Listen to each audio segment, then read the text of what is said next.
Stephen, many congratulations, safely through to the quarterfinals. You must be a happy man tonight. Yeah, no, it was always going to be difficult. Really happy to win that game, and obviously to be in the quarterfinals of the biggest tournament on the planet is a huge honour. And a dominant display tonight. It seems like every element of your game is in a really solid place right now.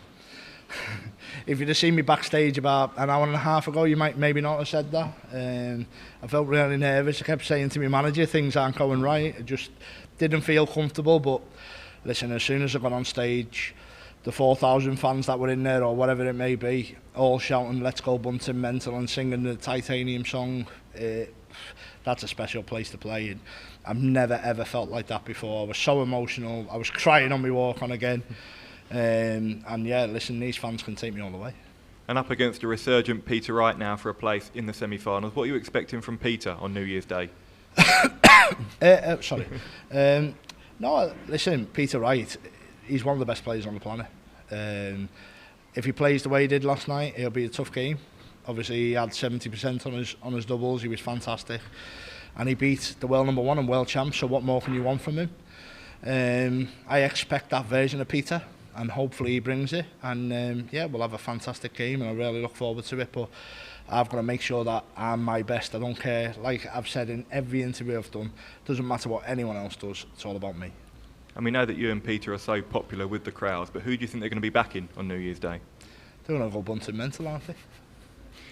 And your game is in such a great place right now. Do you think you've ever been more equipped mentally to go all the way here? I don't think so, no. Obviously the hypnotherapy, just the way I feel in myself, feeling really fresh and feeling confident. I had a hypnotherapy session this morning, and yeah, I woke up, I felt really good. Like I said, behind the scenes, it just didn't go tonight in the practice, but sometimes I've done that in the past, and I've gone up and averaged 110, 112, so I don't let it beat me up too much, but it'd be nice if I can get in the practice room, feel comfortable, and then get on the stage, and then we'll have a different animal. Thank you. Stephen, many congratulations on the result. When Luke went out last night, is that something that you take notice of, because everyone was assuming it was going to be you versus him in the quarterfinals? What, did he go out, did he? A lot of people text me and said, oh, the draw's opening up, but listen, like I said, people are talking about Premier League. That's at the back of my mind. If I win this tournament, I'm in that anyway. So just keep focused on one game at a time, one leg at a time, one dart at a time, one throw at a time. It's pointless me thinking about who I'm going to play, because things happen. And listen, Luke didn't win last night. He's the best player on the planet. He's unbelievable, but Peter, 70% on doubles, played a fantastic game. So regardless of who would have played, I also know that I needed to be at my best to win that game. So nothing's changed on my point of view. I've got a different opponent in front of me. I probably did expect to play Luke, to be fair. But in our practice sessions, when we practiced behind the scenes, we talked about playing in the quarters. I've kept my end of the bargain, and unfortunately Luke just fell short, but it wasn't for lack of trying. I know I spoke to him this morning, and he wished me luck. He said he would love to hand the crown over to me and give me his World Championship. So listen, that means a lot. He's a massive friend of mine, and we'll continue to practice after this tournament. But for now, I've got to put all friendships aside and make sure that I'm 100%, and I know I can go all the way. It's about doing it.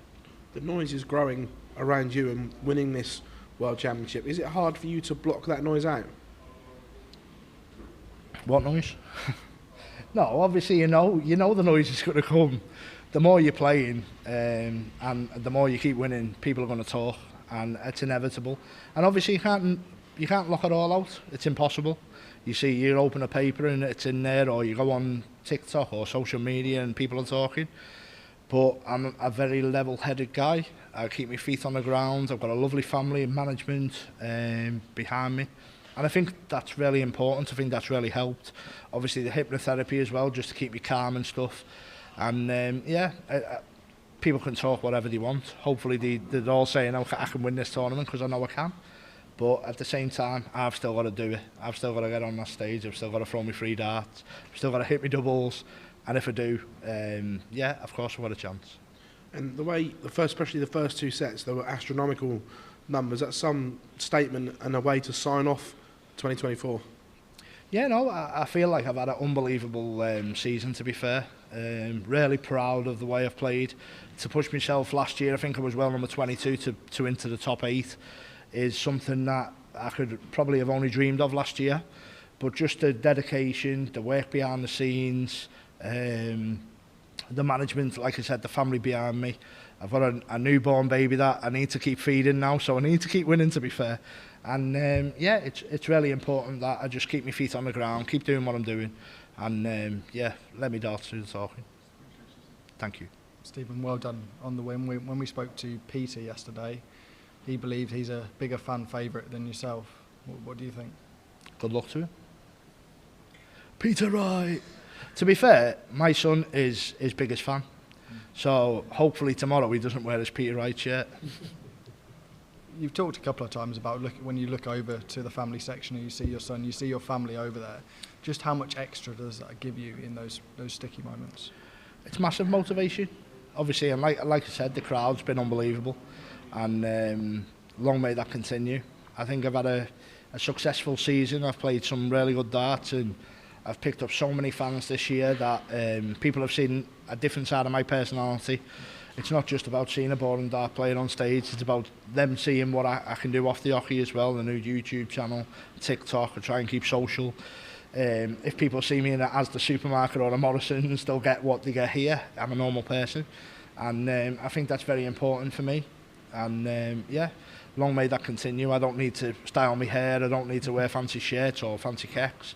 What you see is what you get, and for me, if I turn up and play my best game, I can win, and I'm dangerous in any tournament I play in now, which is great.